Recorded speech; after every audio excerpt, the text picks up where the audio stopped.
Hey everyone, we really want to thank you for watching our last video. It seems like there is a lot of excitement about the build, which of course we're very excited ourselves. We're excited that you are excited. But we did notice there was a common theme within the comments, and so what we realized is we think there's a lot of new viewers who haven't seen the previous videos leading up to the build where we explain the process. So if you're joining now, we're going to give you just a quick little rundown on how this is going to come together. The last video was showing us dry fitting the hull pieces. Now, dry fitting, as simply as that, it means that you're fitting the pieces together dry, so there's no adhesive, there's nothing between them yet at this point. Jess and I hadn't done this before, so the whole idea now is to check alignment, make sure that we have the process in place for putting these panels in, make sure that we know how it all works, and then we go through and actually bond them together. So a lot of people thought we were just putting bolts together and setting them there. Obviously not. That isn't how it works. The way it works with this type of system is you have these flange pieces, so these overlapped pieces of solid fiberglass. What you do is you prep them properly, of course, but you put a big bead of methacrylate adhesive. It's a extremely strong adhesive. The big thing is that it has high elongation, so it prevents a lot of those stresses that you get in any type of boat thing. They use it to bond in liners. They use it all over the boating industry, aerospace, all these different things. Very, very cool adhesive, but we'll be going over that later in a little bit more detail. We'll go over it in detail when it's time to actually add that. So when those two pieces are bonded together, we also then go through on the inside and we add, most areas it's 2 layers of 12 to 13 ounce fiberglass along the inner edge. That's just kind of a belt and suspenders. With as much bonding surface, so as large as what these flanges are, they're so overkill of what's actually necessary. But a huge bonding surface, very, very long and very wide. It is way, way stronger than the underlying fiberglass that's there. So that really is a non-issue.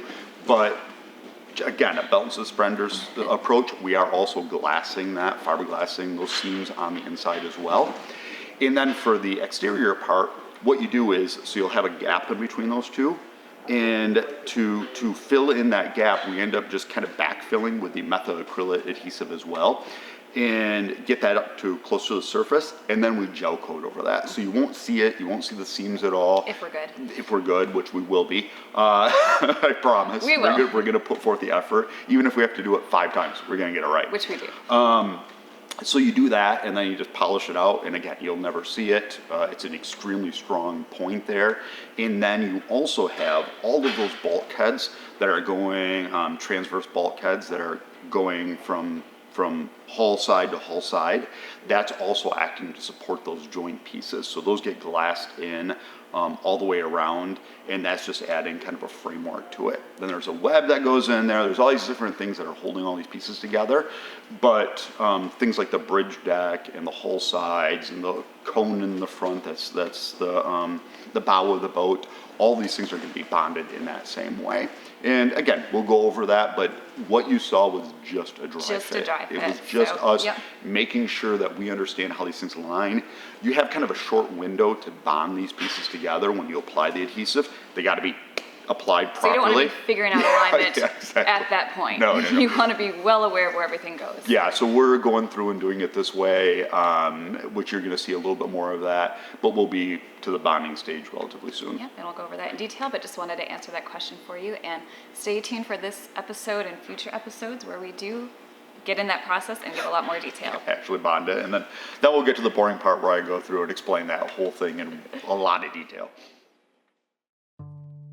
After 8 years of the nomadic life, involving crossing oceans in a 34-foot Sabre, refitting an aluminum boat, and then taking that to the Arctic Circle, we're back at it again with a brand new build.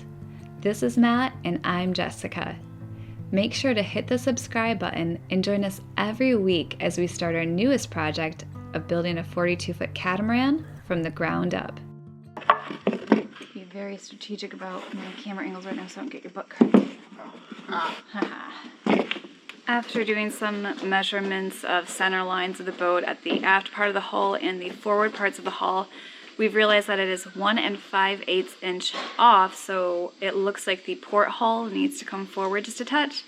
So what Matt and I are doing is that we're jacking up the whole hull itself, and then underneath is a set of dollies, which are going to have more blocks, just kind of keeping it raised. And so hopefully once both sides are lifted and supported, we can like move it forward that 1 5/8 and then get it to rest down in its proper place.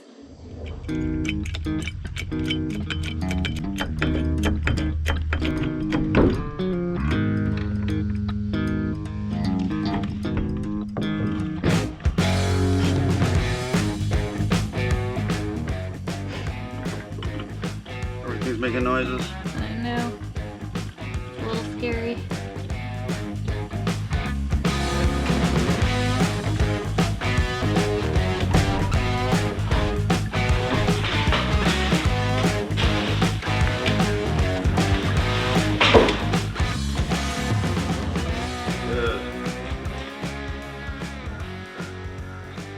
Might have gone too far. Well, let's try getting the bridge deck.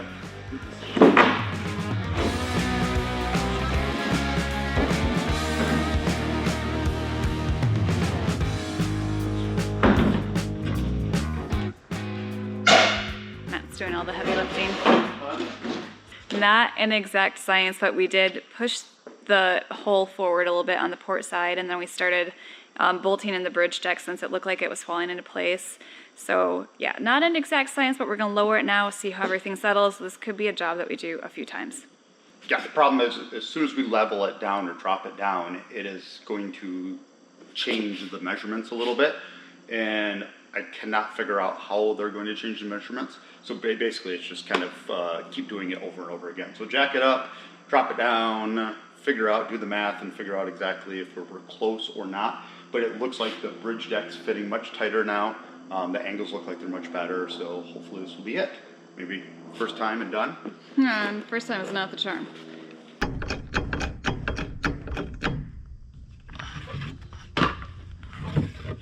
Yep. Okay, the thing is just got to make sure that they're lined up here. Okay, the forms. So, yep. I think it's going to move back a little bit. When the dry fit was being done at the factory and the hull was in its forms perfectly measured out there, what they did is they took markers to the hull and then drew on each side so we know how it's supposed to sit in the forms. So as we're bringing the hulls up and down and kind of moving them around, we want to make sure that they still sit in the forms as they were at the factory, because that's going to give us the best bet that everything is placed as it should be.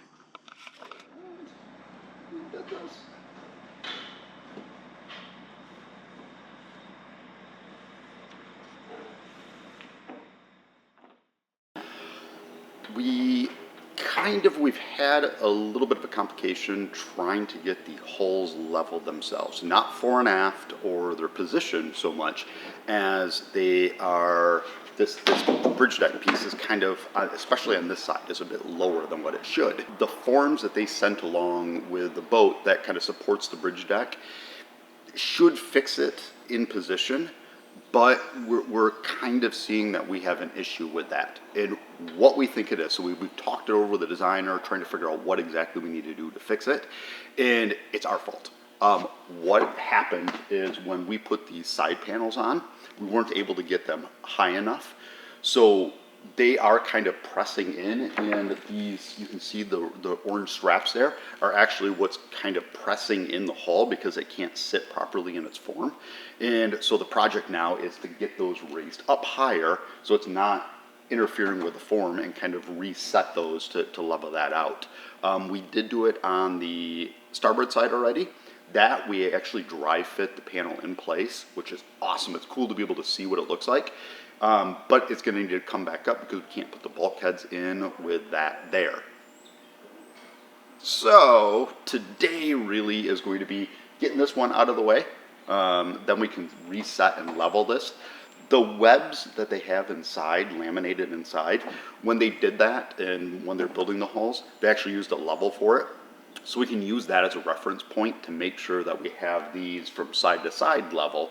And once we have that set, then everything else should kind of snap into place. Where we're having the problem is forward up where the chamfered panel and the inner hull and the bridge deck all meet. Over on this side, they're overlapping about a half an inch. And it's all because this panel's down lower than what it should. So we'll work on that, see how it all turns out. Once we get in that position, everything, like I said, should just kind of come right into place. Dust. You getting dusted on again?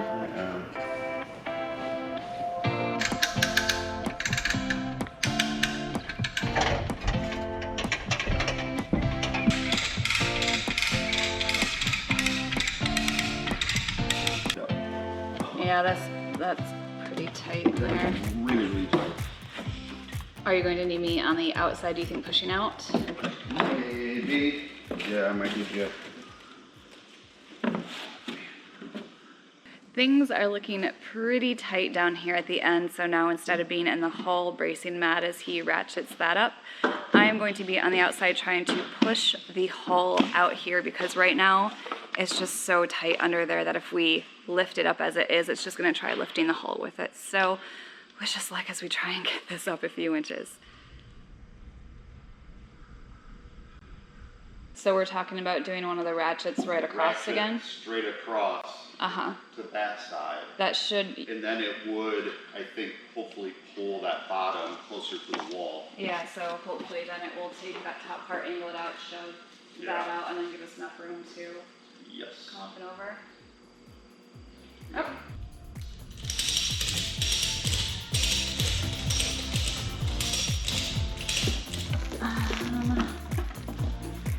With some finagling, maybe. I think it's still gonna be tough.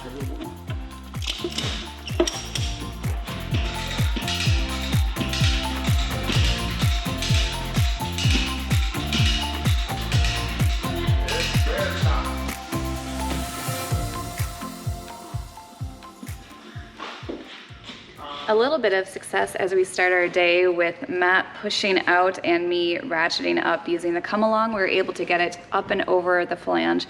So now we can get it raised in place without having to worry about how it's going to affect the hull. So yay!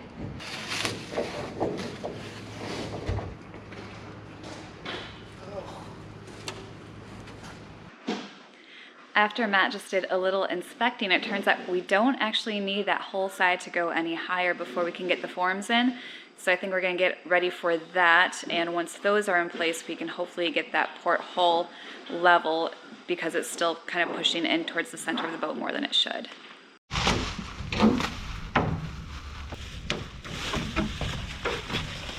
Everything is looking really good for distances here. If I take the side panel now and push it in, you can see that it will go all the way back to where it would be resting over the flange, but as you can tell, it is hanging way too far off the aft end. So now Matt is going to use one more set of ratchet straps and try and bring it forward using the bars attached to the tent doors.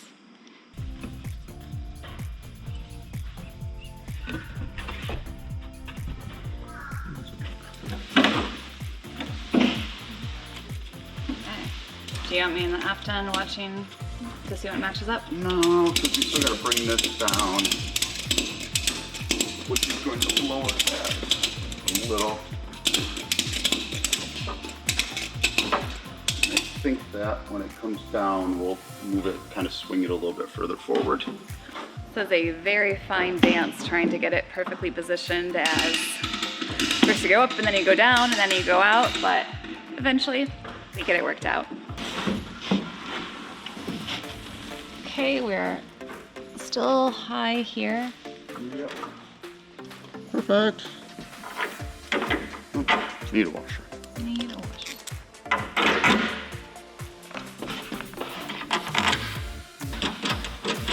Well, we've got one side done.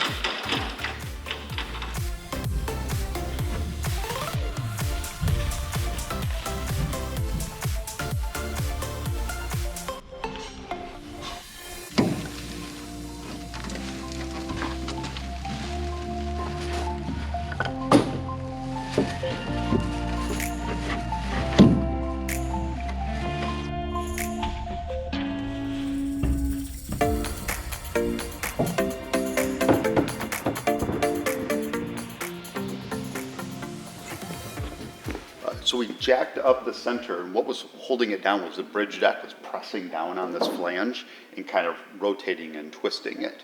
So we had that combined with that side panel that was preventing the hulls from rotating the way that they're supposed to do. So those two things together are what made this, I think, unlevel. Now the goal is going to be to set this back down and not have it rotate back. When we put, these are very, very rigid already, but when we put the bulkheads in, I think we're going to expand it out a little bit as well and kind of get it so it's touching back through here. But I mean, it did it just as simple as that. I mean, I can rotate it just like this. So we should, that one's pretty straight, but we should be able to do the same thing over here too and get it so it's all level finally. I haven't put a level down here yet to see how the floor is, but we'll find out in a second.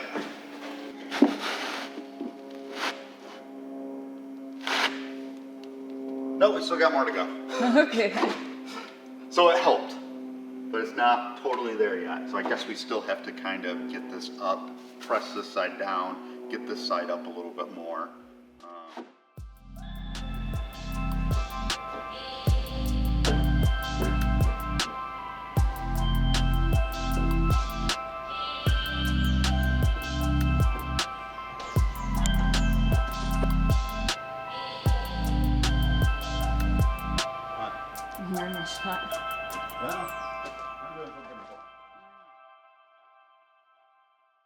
New project today inside of the tent, and more leveling is happening. And since we have already used the laser level on all of the reference points, today we are switching over to a water level to measure the outer parts of the hull, because being in the constraints of the tent, we can't always see. And this allows us to not have to see one end to the other, because I will have one end of the tube, Matt's going to have the other, and because water will always find level if we each hold the tube up to an edge that we want to be at, and the water line is there for each of us. We'll know it's level. If it raises or lowers for the other person, we know we need to make adjustments, but this will give us a really good idea of the points that we couldn't see with the laser level. Alrighty, I'm on my line.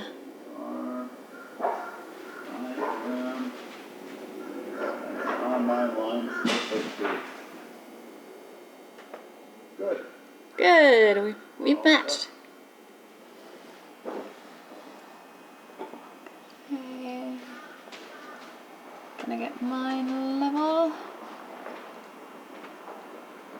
Let me get my camera to show. Alrighty, I'm level on my side. Because I'm exactly level too.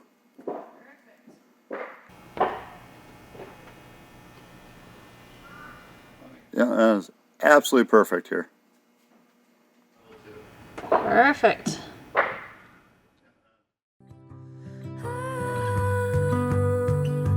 Give me your freedom. Whoa, yeah, me to pieces. Yeah, I need it. Want your pandemonium. Life is so easy. Whoa, you love me to pieces. Yeah, I need it. Want your pandemonium.